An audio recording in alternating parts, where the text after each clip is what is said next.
Broadcasting from the campus of Salisbury University, this is WSDL Ocean City, NPR News Talk 90.7, putting Delmarva first.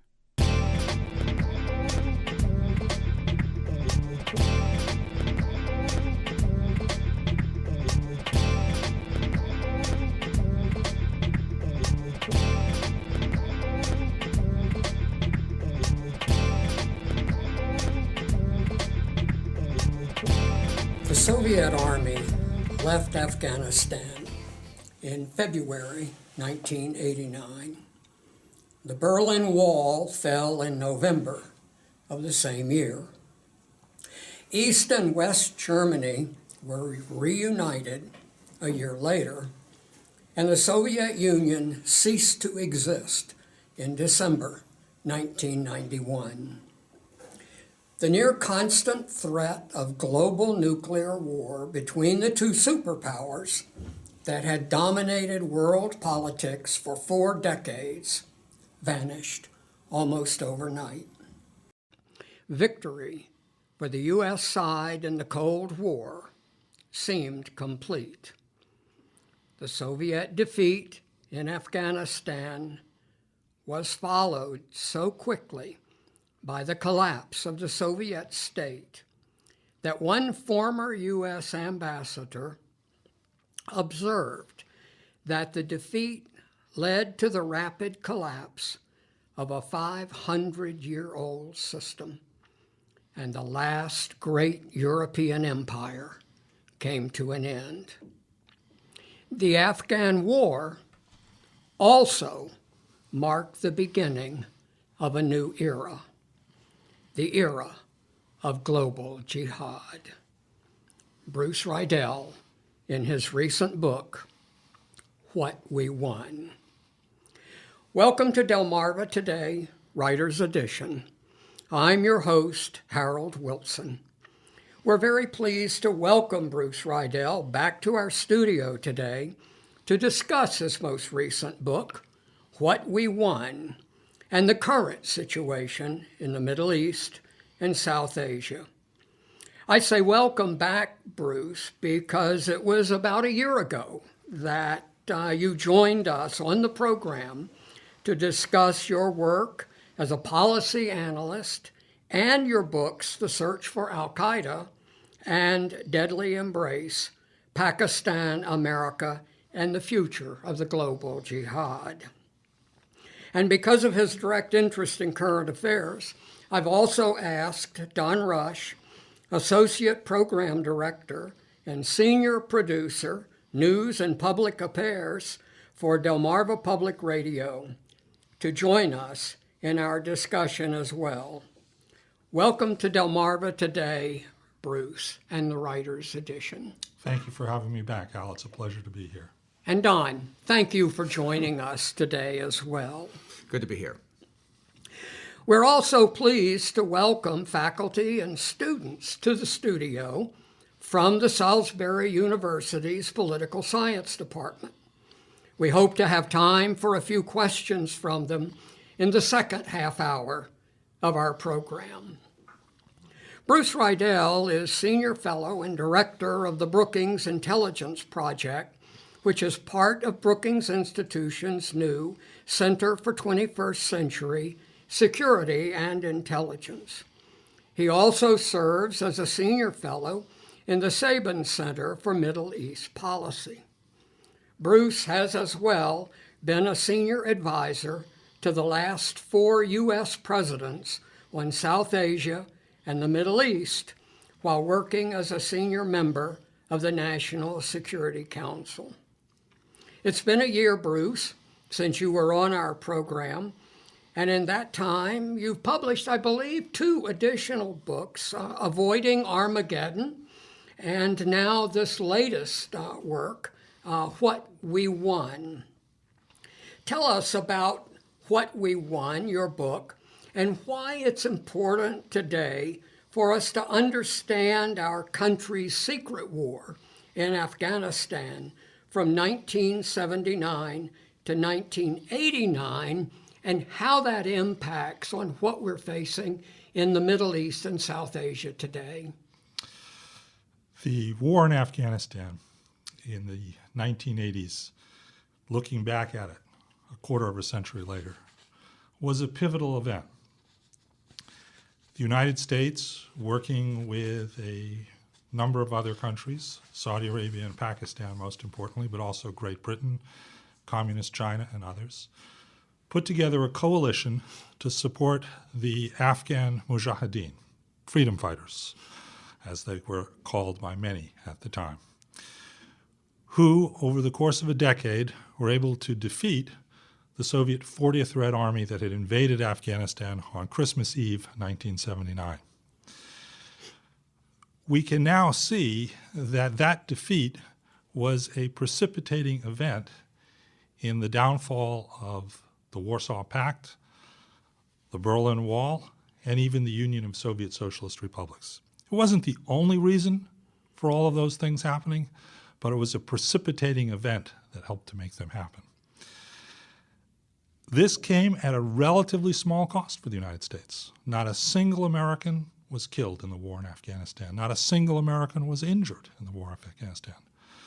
The covert war cost roughly $3 to $4 billion of American taxpayers' money. I would say that there has probably not been another program in the history of the federal government that had so much bang, literally, for the buck. And yet we can also see that not only was it the end of that era, but it was the beginning of the era of the modern global jihadist terrorist movement. The pivotal figures in the plot to attack the United States, for example, on September 11th, 2001, 9/11, was Osama bin Laden.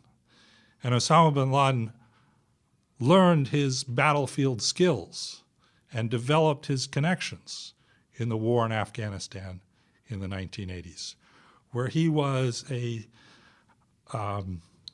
soldier engineer on the side of the Mujahideen, kind of a combat engineer. So I think this is a war that is little appreciated, but had enormous consequences, not only in terms of ending the Cold War, but in terms of beginning the era that we live in today. And yet it's been relatively understudied. What most Americans know about the war comes from a movie, Charlie Wilson's War. It's a great movie. I love it. But I don't think it's the full story of what happened there. Bruce, who are the actors in that war? You outline them in your book. And what role did the United States play? The main actors, of course, were the Russians and the Afghans. They did almost all of the fighting and almost all of the dying. The Russians put about 100,000 soldiers into Afghanistan at its peak. They lost maybe 13,000, 14,000 killed. No one knows exactly how many. The morale of the Soviet army, which had not lost a battle since 1941, was shattered in Afghanistan. The morale of the Soviet Politburo was shattered in Afghanistan. America had wanted to create a Russian Vietnam in Afghanistan, and we succeeded beyond our wildest imaginations. The Afghans fought on both sides. There were Afghan communists and Afghan Mujahideen. The overwhelming majority of Afghans supported the Mujahideen. They saw the Russians as a foreign invader, atheists trying to come into their country and impose atheism on them. It was a nationalist and Islamist victory for them. But they were the biggest losers in the war, really. Over 1 million killed, 6 million driven out of the country to become refugees in Pakistan and Afghanistan. And when the war ended, it really didn't end at all for Afghanistan. The civil war continued on, and it continues on to this day. The American role was basically being the quartermaster for the Mujahideen. We raised funds for them. We got other countries to match the funds that we raised. We purchased equipment for them. And then we handed it all over to the Pakistanis. And the Pakistanis trained the Mujahideen. They gave them the weapons. They even provided advisors and commanders to go into Afghanistan and fight against the Russians. We did none of that. At the peak of this operation, the CIA had less than 50 people working on it, and most of them were in Langley, Virginia. Again, the disparity between the outcome and the amount of people and money involved in it is staggering to see. This was all done deliberately, of course. The United States didn't want to put boots on the ground. We wanted the Russians to put boots on the ground. We wanted to fight a war covertly, and we wanted to keep our hand as hidden as possible. If you study the business of intelligence and covert operations, you'll find there's dozens of books about failed intelligence efforts, from Pearl Harbor to September 11th. I wanted to look at a successful intelligence operation and see what lessons we could learn from how this operation was done for the future. Well, you talk about this as a secret war. In what way was it a secret war for us? The American role was never discussed publicly. Two presidents, Jimmy Carter and Ronald Reagan, provided arms and equipment and money to the Mujahideen, but in public they never talked about it. They talked about the war in Afghanistan, but not about the American hand. The American press and other press, over time, figured out the story. It became increasingly obvious what was going on. But it's interesting that as late as the 1980s, the American press, by and large, did not talk about the American role.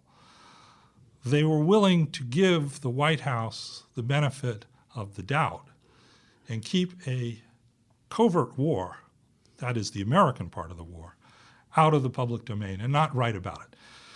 Towards the end of the war, when we began providing uniquely American pieces of equipment, like the famous Stinger surface-to-air missile, the American role became more and more obvious. Of course, the Russians knew right from the beginning. The Pakistanis knew. The Saudis knew. But the American public, in general, was not told about the covert war. Now, one of the interesting things about this for my research for the book is that Jimmy Carter, the president who started the war for the United States, never wrote about it in his memoirs.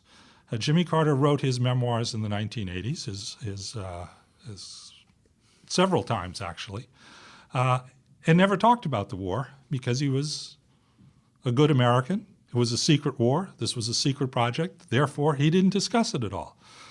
His national security advisor, Zbigniew Brzezinski, wrote his memoirs, never talked about it. I went to them in the course of writing this book and interviewed both of them and said, in essence, you know, you played an enormously important role in a historic changing event, and yet your side of the story has never been put out there. Consequently, they were both very gracious in giving me very long interviews once I had presented it to them that way. You mentioned Carter, and Carter got us into this secret war, and he had a particular strategy that he envisioned for our involvement, and then President Reagan picked up the war when he became president, and he made a change later in the strategy. What kind of change did Reagan make, and what was its impact? President Reagan, in his first term, basically just followed what Jimmy Carter had done. The first 4 years of the Reagan administration, there were no real changes in strategy, in the coalition. There was a minor increase in the amount of money. But in his second term, Reagan decided to increase the pressure. He and his director of Central Intelligence, Bill Casey, became convinced that they could win the Cold War, that containment was not a policy that had to go on indefinitely, that the Soviet Union could fall apart. Very few other people believed it at the time, including within the Central Intelligence Agency. And they decided to reduce the covertness by providing American state-of-the-art weapon systems that no one could claim the Mujahideen had found on the battlefield. No plausible deniability. There was no plausible anymore. deniability. Once you began using the Stinger surface-to-air missile, shoulder-fired surface-to-air missile. All pretense of this being a covert affair and that there was no American hand was lost. But I think one of the key things to emphasize, though, is that while Reagan and Casey were eager to do this in their second term, the real decision maker was the president of Pakistan, a dictator, General Zia-ul-Haq. He was the man taking all the risks. It was his country that was in danger of being invaded by the Russians if they came to the conclusion the way to end the war was to take it to the sanctuaries that the Mujahideen had in Pakistan. When the war began, Zia wanted it to be kept boiling, but not too hot. He liked to say, I want it to be simmer, but don't boil over. By 1985, he'd come to the conclusion that it could boil a lot hotter, and he could still get away with it. And it was Zia's decision to ask for stingers that precipitated the Reagan administration then going forward. Well, there was a role that the Saudis played in this, and part of that role was also the initiation and funding of volunteers. And it seems to me that what you call the volunteers that went to Afghanistan to fight, to some extent brings us to the issue that we're facing today in the Middle East.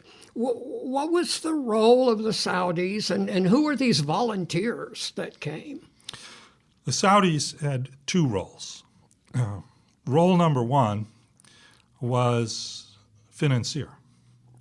Very early on, President Carter made a deal with the then Saudi king, King Fahd, that for every American dollar provided to Mujahideen, the Saudis would provide an equivalent amount of Saudi money. So when we gave the Mujahideen $100 million, the Saudis matched that. Saudis actually did more than that. The Saudis also arranged for private money, not government money, but private money to go to the Mujahideen. And particularly in the early days of the war, this was the largest single source of money going to finance the war. The current king of Saudi Arabia, the man who just became king a few days ago, Prince Salman, was in charge of this private fundraising effort. At its peak, he was raising $25 million or more a month to support the war. So their biggest role was financier. The second role, though, was volunteers. Several thousand Saudis went to Afghanistan and Pakistan to fight with the Mujahideen. Osama bin Laden is, of course, the most famous, but there were many others. And volunteers came from across the Muslim world, from Egypt, from Iraq, from as far as Indonesia. Now, in terms of the outcome on the battlefield, the so-called Arab Afghans, as they were named, were pretty marginal. Even Osama bin Laden, although he was probably the most important, they didn't do very much fighting. The Mujahideen didn't really respect them that much. Some of them were there mostly to get their picture taken and then go home. But in retrospect, we can also see that connections were made then, narratives were developed, myths were created about what they had done. And those connections, those narratives, those myths all began to form what would become, a decade later, the organization Osama bin Laden founded Al-Qaeda. In these kinds of strategies, you point out that there are always unintended consequences. And even though the strategy that we employed that helped bring down the Soviet Union and the defeat of the Red Army always has unintended consequences. I would suggest perhaps that we're facing some of those unintended consequences today. Could you tell us a little bit about what you see anyway as the unintended consequences and how we're struggling with those consequences now? Well, one of the unintended consequences was what happened to Pakistan. Pakistan became the home for several million Afghan refugees. This had a very destabilizing effect on the border region between Afghanistan and Pakistan. It's in that border region today where al-Qaeda's core leadership continues to operate. Pakistani culture also was filled with weapons. Pakistanis look back upon this era and call it the Kalashnikov culture, when a country was so flooded with weapons, virtually everyone got them. In other words, law and order in a significant part of Pakistan broke down during the war, an unintended consequence. Another unintended consequence was the development of the volunteers. They came to the conclusion afterwards that they and the Mujahideen had defeated the Soviet Union. They kind of airbrushed our part out of it completely. They also came to the conclusion that if an Islamist movement like this could defeat one superpower, it could defeat the other superpower. And if you look at what al-Qaeda and associated groups are trying to do to the United States today, an important way to understand their strategy is they are fixated on this earlier war. And their intention is to do to us what was done to the Soviet Union.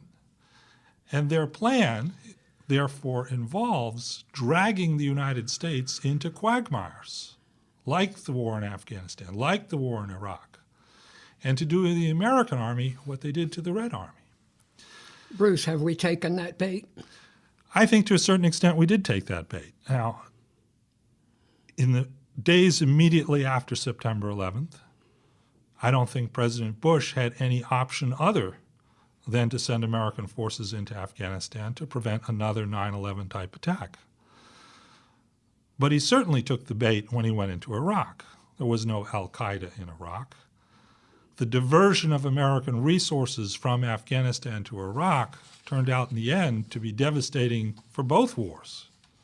The war in Afghanistan was underfunded, under-resourced, and the war in Iraq created a new al-Qaeda, an al-Qaeda in Iraq, which is what is today called the Islamic State or ISIS or ISIL, whatever you want to call it, is al-Qaeda in Iraq as it has mutated over the years. Yes, I think to a certain extent we took the bait.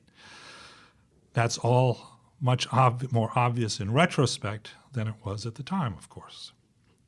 The strategy of Osama bin Laden, in short, has always been to replicate the Afghan war of the 1980s, only with a different superpower in the trap. So where are we now? And we've taken the bait for 13 years now, I guess it is.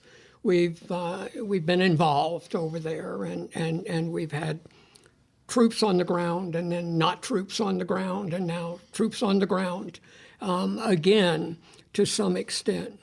Where are we in the Middle East and South Asia, and what in your opinion have we done well, and what are we not doing so well? In terms of fighting the war against terrorist organizations like al-Qaeda and the Islamic State, I think where we've done well is what I call defense. It's much harder to attack the United States today than it was in 2001, and much harder to put together a complicated plot like the 9/11 plot that involved dozens of people inside the United States, in Afghanistan, in Pakistan, over a long period of time. Anyone who goes to an airport knows our defenses are much stronger.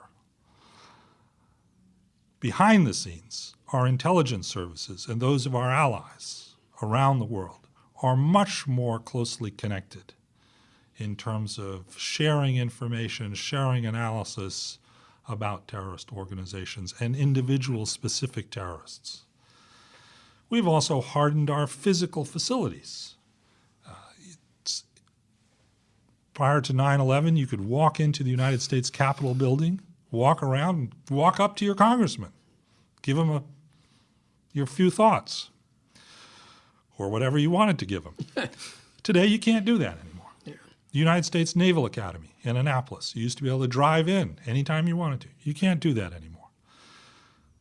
improving our defenses, in short, has its costs as well as its benefits. What I think we've been wrestling with is the offensive part of this war. We've known from the beginning that we have to do something about those sanctuaries and safe havens where al-Qaeda and associated groups plan operations, like Afghanistan, like Pakistan. We've tried several strategies. We tried the lots of boots on the ground strategy. George Bush tried it in 2 wars. Whatever you think of the merits of the decision to go into those wars, leave that aside.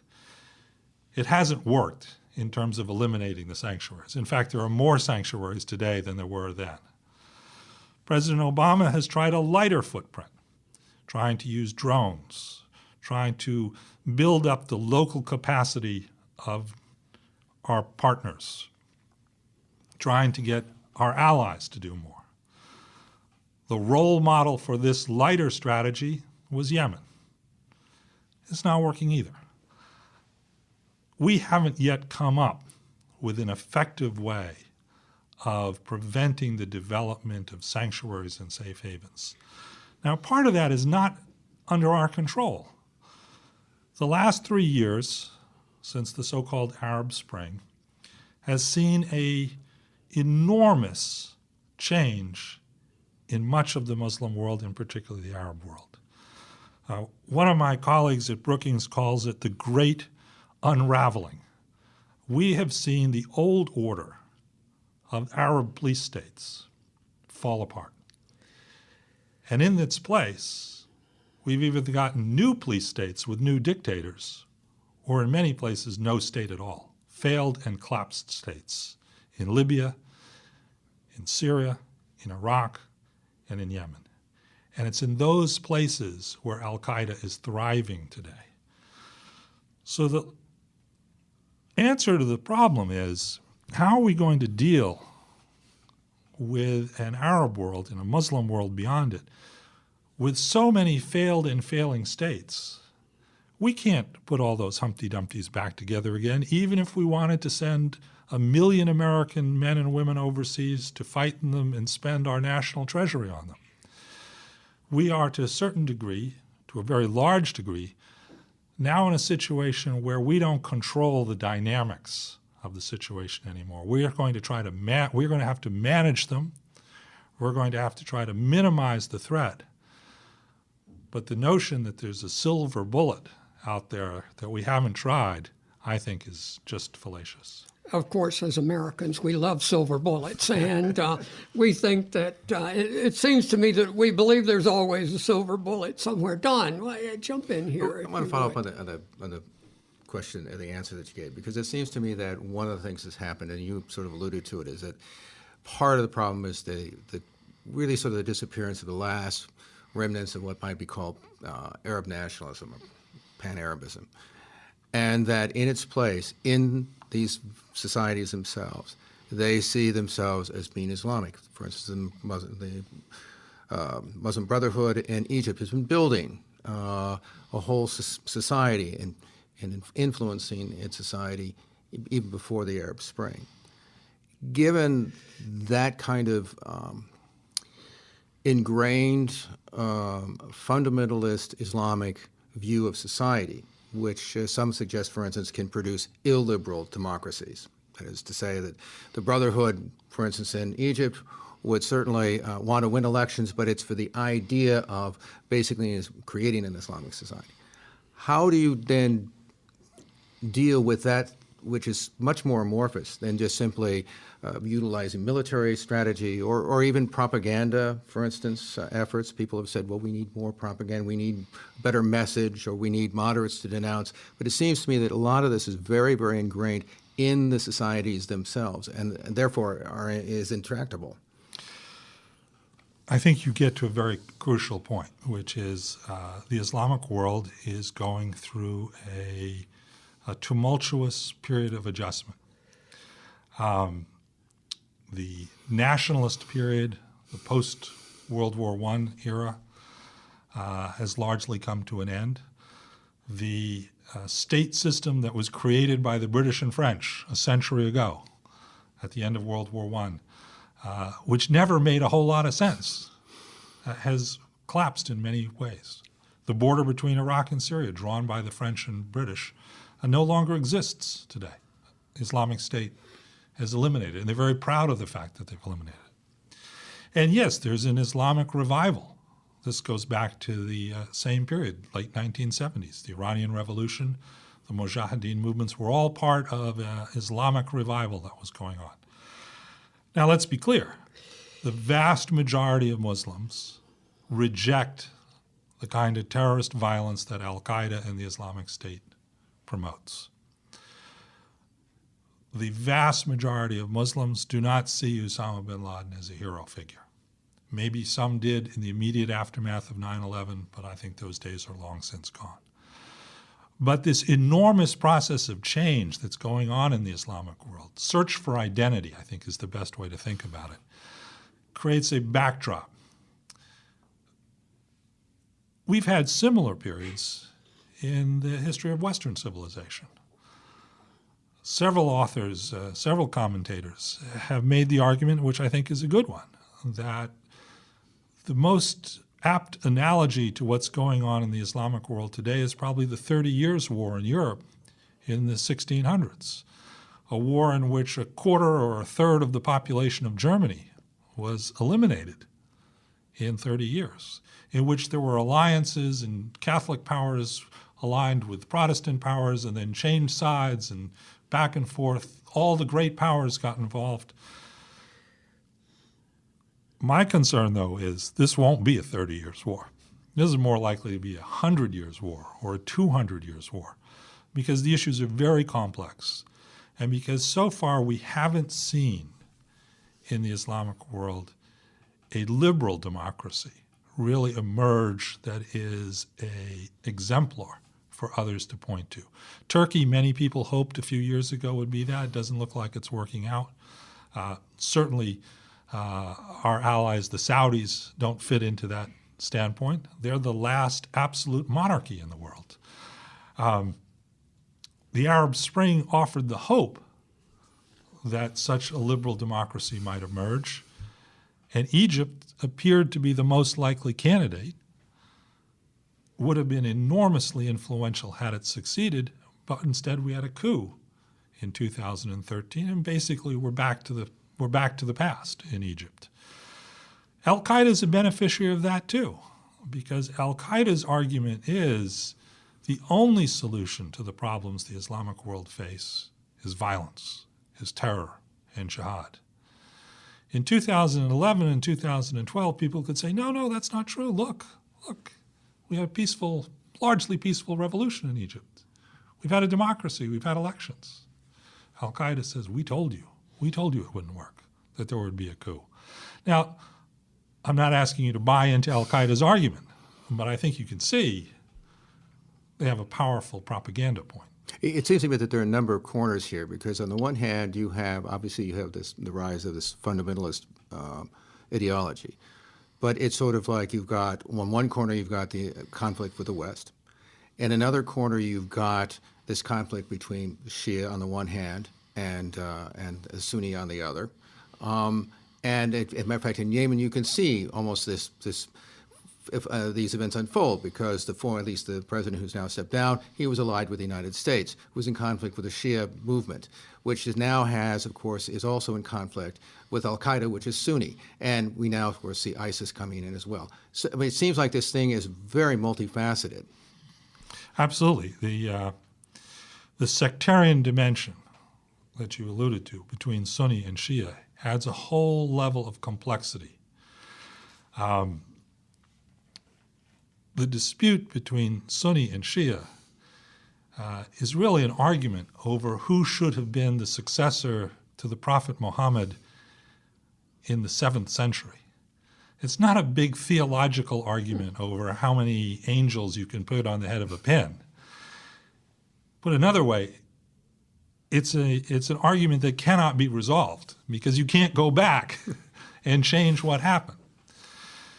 But it has become a very malicious point of this whole struggle between Al-Qaeda and the rest, because Al-Qaeda has exploited the sectarian divide very, very consciously in order to whip up hatred. And of course, also because our ally, Saudi Arabia, for a long time has played the Sunni Shia card too, in its rivalry with its great opponent in the Persian Gulf, the Iranians.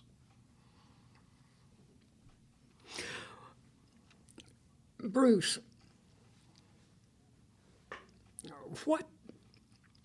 what should we be doing differently? And I want to stay for just a moment on the radical Islam and the radical theology of Islam that I believe comes from Abdullah Azam and others. Christianity went through a modernization period in which the kind of politicized religion and the fundamental nature of the religion began to liberalize and take on a more modern characteristic. Is that happening in Islam at all? It's happening in parts of Islam. One of the great success stories in the Islamic world today is Indonesia.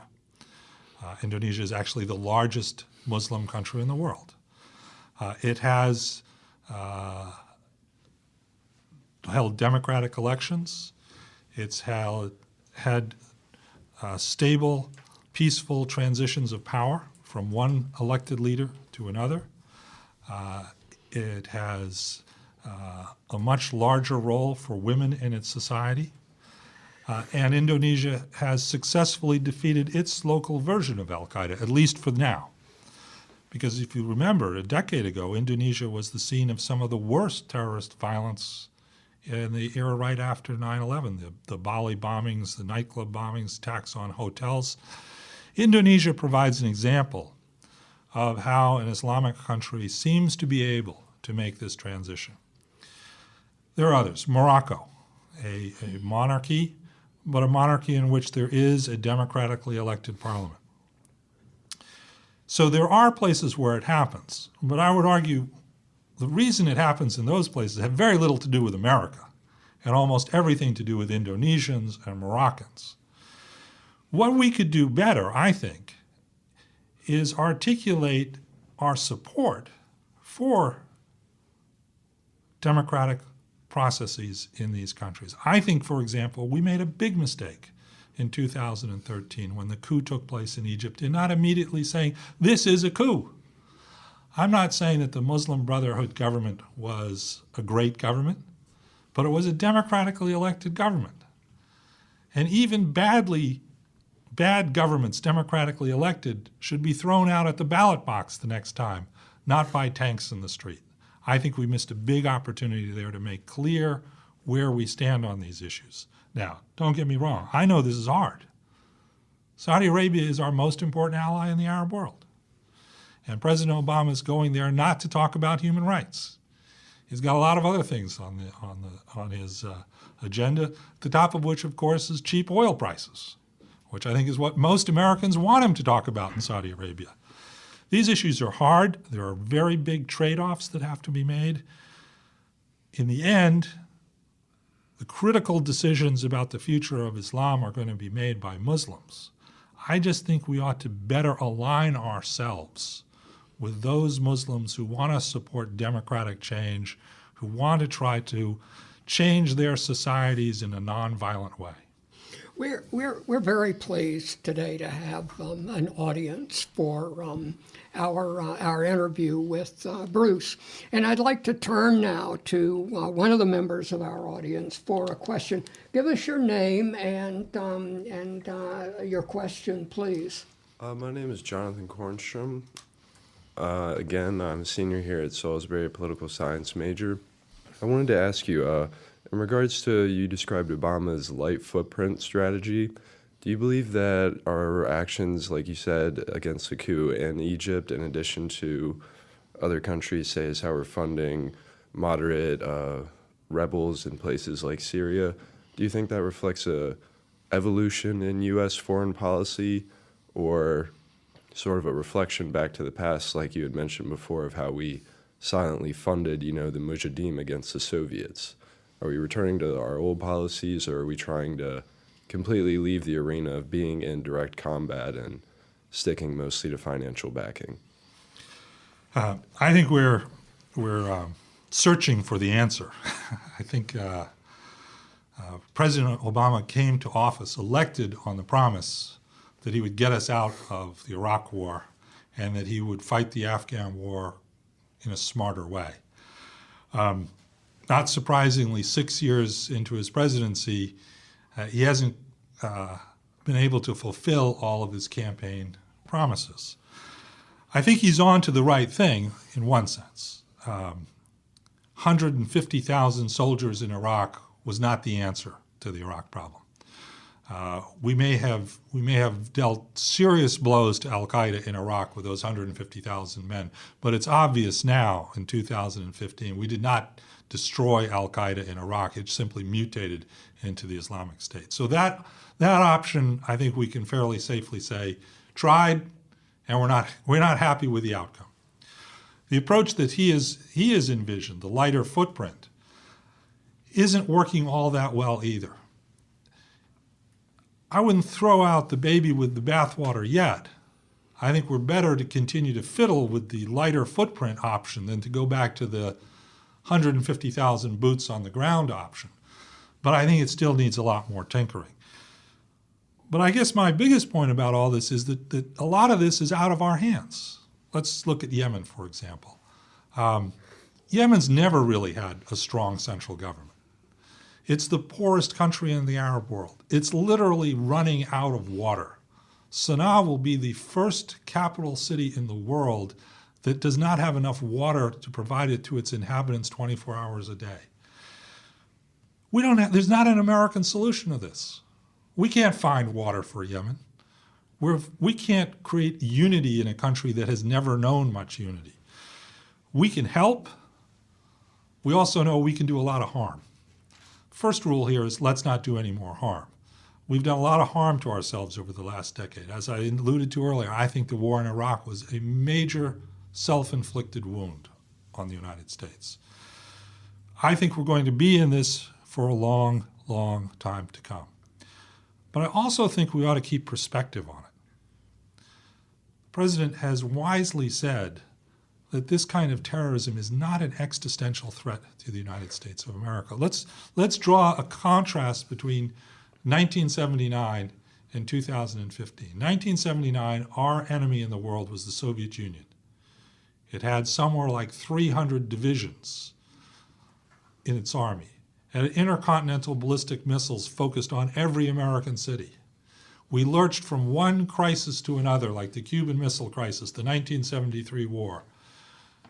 We're not in that period anymore. Yes, we have a problem, terrorism. It's a serious problem, no question about it. But it's not an existential threat to the survival of our republic or our way of life. And I think that perspective is very important when you think about what do we do next in all of this. Let's not overreact. Let's be careful and prudent in how we react. Thank you. Let's have another question from our audience. Thank you. Thank you. My name is Eric Rittinger. I'm an assistant professor here in the political science department. And I just have a question about what you think the effectiveness will be of the Afghan National Security Forces and the Iraqi National Security Forces, two militaries that the United States has been instrumental in creating and funding and training.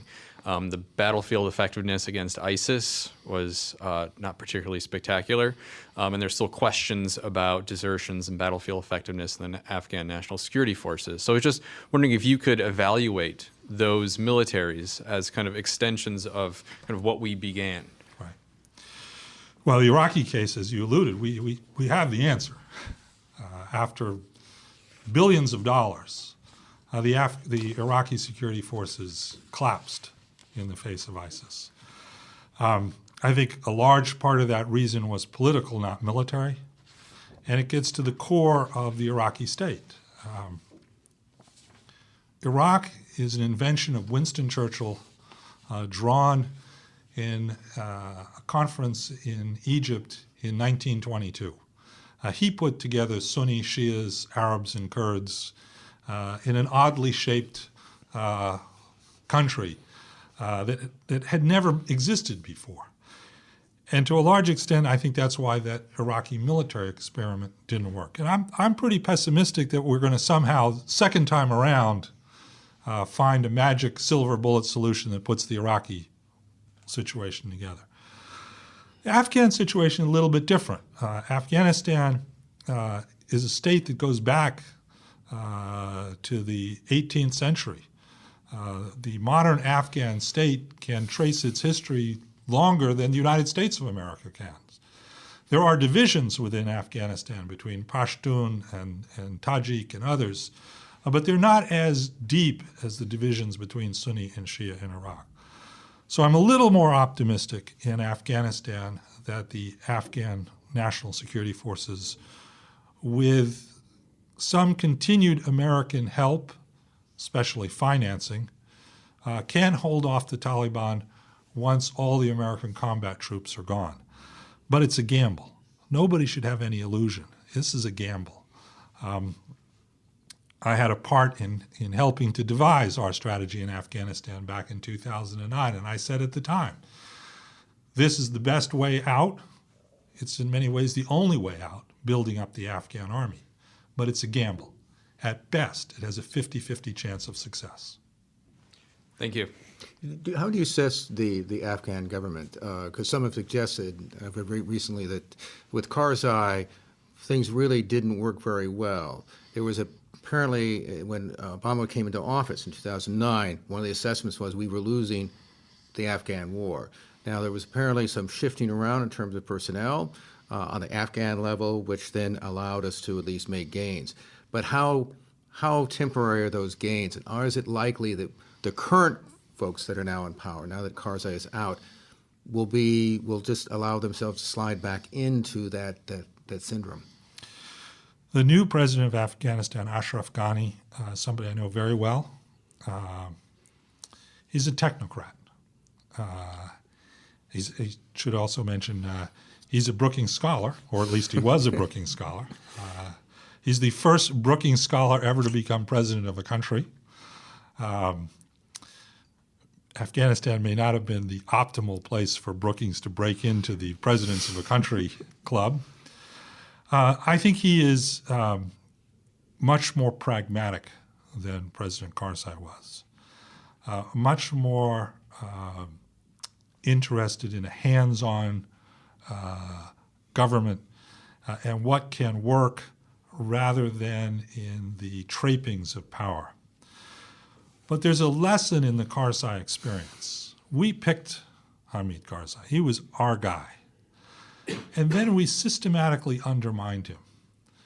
We did things that snubbed him. For example, right after the 2008 election, Vice President-to-be Joe Biden went to Afghanistan on a fact-finding mission.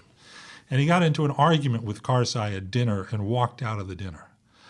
Now, you don't walk out of a dinner of a foreign head of state in their turf. That's just not a smart thing to do. And don't be surprised if the head of state you've walked out on then starts saying nasty things about you. Hopefully we've learned a couple of lessons there.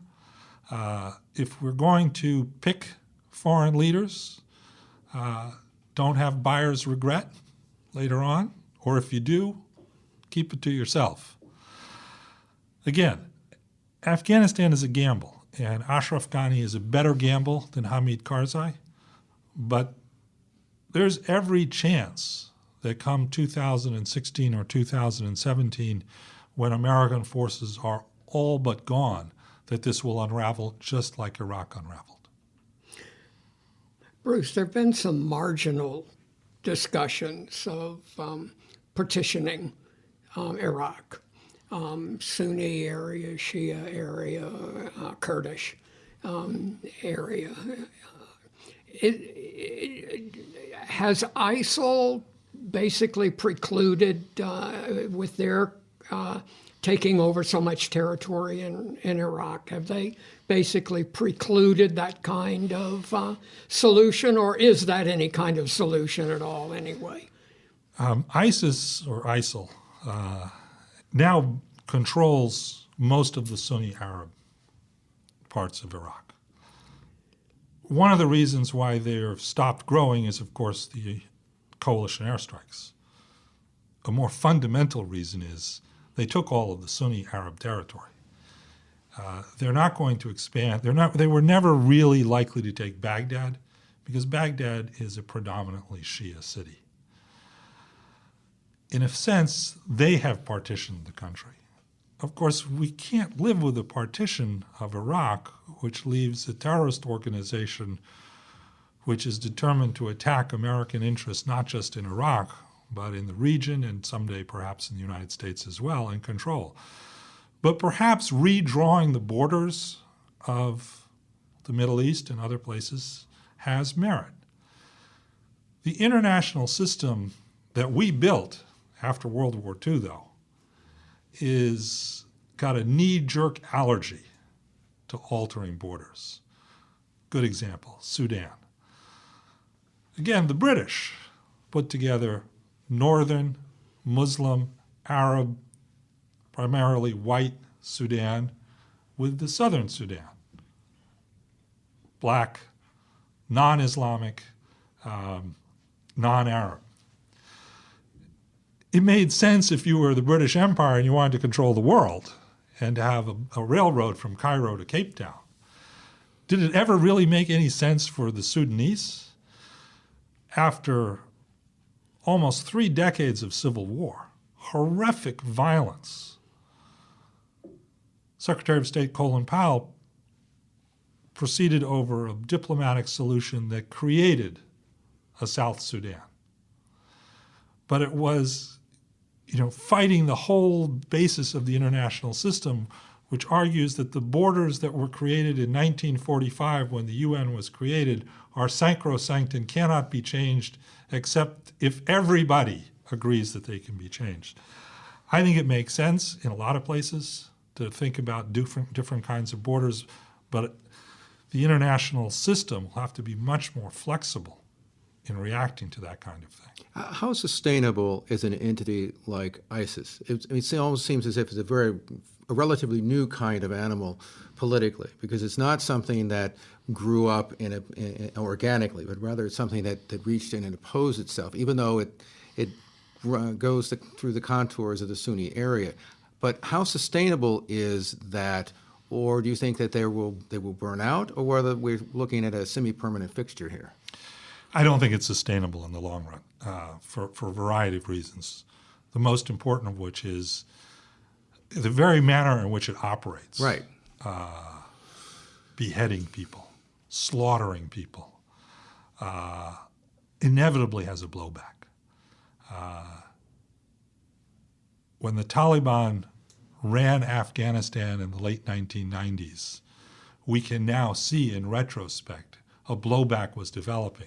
The reason we were able to topple the Taliban in 2001 so easily was because they'd lost the support of the Afghan people. And I think the same thing is likely to happen in Iraq under the Islamic State. And to a certain extent, the smart American approach is to let the blowback do most of the work and then go in and deliver the finishing blows when they've already lost support of the Sunni man and woman in the street. The other thing that's not sustainable about this organization is that it has no concept of governance. They have slogans, a caliphate. Well, the last caliphate ended in the 1920s, and it hadn't been working for about 300 years before it went out of business. An Islamic State, what does that mean? What's the level of taxation in an Islamic State? The Quran doesn't tell you how much personal income tax rates should be. It doesn't give you formulas for choosing governors, things like that. those have to be added on. It can be done. Obviously, Saudi Arabia is an example of an Islamic State that has developed all of that. But I don't see in the Islamic State, ISIS or ISIL, that level of governance. What we have here is an insurgency, a terrorist organization, which is much more into the business of terror than it is in the business of governing. They have broken the prime rule of insurgent organizations by controlling territory. Absolutely. Is that will that be a significant downfall for them, do you believe? I think so. One of the things we're seeing going on in the global jihad movement today is a struggle between al-Qaeda on the one hand, the originators of the global jihad, and the Islamic State, ISIL, ISIS, whatever you want to call it. The old guard, if we can use that term for al-Qaeda, believes that the emphasis should be on terror attacks, especially in the West. The new guard, the new guys, the young Turks, if you like, ISIS is saying, no, we can go right to the caliphate. We can create a state. We can do it right now, and we're doing it. And I think they're making the mistake you alluded to, which is to go from guerrilla warfare, terrorist warfare, to holding territory. It's a lot easier to go after these guys if they're operating out in the open, if they're trying to run cities, if they're trying to make oil sales. And in that sense, I think what we're likely to see is that a couple of years from now, the old guard will be saying, "We told you so," to the young Turks. Bruce, we have a couple of minutes left, and you alluded to this earlier. But what is the future that we're looking at, and what is this perspective that we need to develop that you mentioned a few minutes ago? We're Americans, and we believe you go in and you fix it up and you get it done and you get out, and everything can be fixed, and it can almost be fixed right now. And I think you said in one of our prior conversations, it's in our DNA to go in and fix stuff. Perspective means holding back a little bit. Perspective means waiting out, waiting for things to happen. Tell us how that will work for us. Well, let's draw an analogy. When the Cold War began in the late 1940s and early 50s, President Truman created a policy of containment. He wisely decided that we couldn't invade the Soviet Union and Communist China. We couldn't roll back communism. Now, that was a very controversial at the time. Ironically, the Republicans who argued for that won the next election. But General Eisenhower was smart enough to know there's a difference between campaign rhetoric about rollback and going to war with the Soviet Union and Communist China. And we embarked upon containment. We embarked upon a long-term solution to the problem. We built a national security bureaucracy to do that. We recognized that this was going to be an ongoing expense, and we funded it in the budget. As I've said earlier, I don't think the threat we face today is as serious as that threat. It's a serious threat, but it's not an existential threat. We're not going to go to nuclear war with al-Qaeda. Thank God they don't have nuclear weapons. They're not Hitler's Germany. They're not Stalin's Russia. They don't control vast industrial machines. I think we do have to think in terms of a long-term approach. I don't know what we call it, containment or something like that. We have to think about our defenses. We have to think about how we can try to prevent the development of sanctuaries and safe havens, or how we're going to live with some that we can't get rid of. I think we have to recognize that this will mean certain changes in our national security system. It will mean hardening of our airports and things for the foreseeable future. It will also mean that we have to fund this not on an extraordinary basis, but as part of our budget. But it also means not panicking and not doing things that we don't need to do. And what do I mean by that? We don't need to torture anyone. If we could defeat Nazi Germany without torturing U-boat commanders captured, I think we can defeat Al-Qaeda without torturing people. It also means not giving up our freedoms and our liberties. We don't have to have the national security state listening to every phone conversation, reading every email in the United States. They ought to have the authority in extraordinary circumstances to do things like that on a selective basis. But I don't think we have to give up the fundamental values that make us Americans. We're in this for the long haul. It's going to have some bad days, the Boston Marathon, the Paris attacks. Bruce Riedel, thank you very much for joining us today and sharing your insights and your extraordinary experience and knowledge on the Middle East and South Asia with us. We are certainly better off for your wisdom, and we're very pleased that you have the ear of the President of the United States as well. Thank you very much for that. And Don, thank you also for joining us as well. We appreciate that. And thanks particularly to Dr. Michael O'Loughlin and the Political Science Department at Salisbury University for joining us in our discussion. And thanks to all of you for listening to Delmarva Today, Writer's Edition. I'm your host, Harold Wilson. This has been Delmarva Today, a production of Delmarva Public Radio. Chris Rank produces and is our audio engineer. Don Rush is your host. For podcasts, visit our website, delmarvapublicradio.net, or subscribe to the Delmarva Today podcast in iTunes. Delmarva Today can now be seen on PAC 14. To view the schedule, visit the Daily Times or visit pac14.org.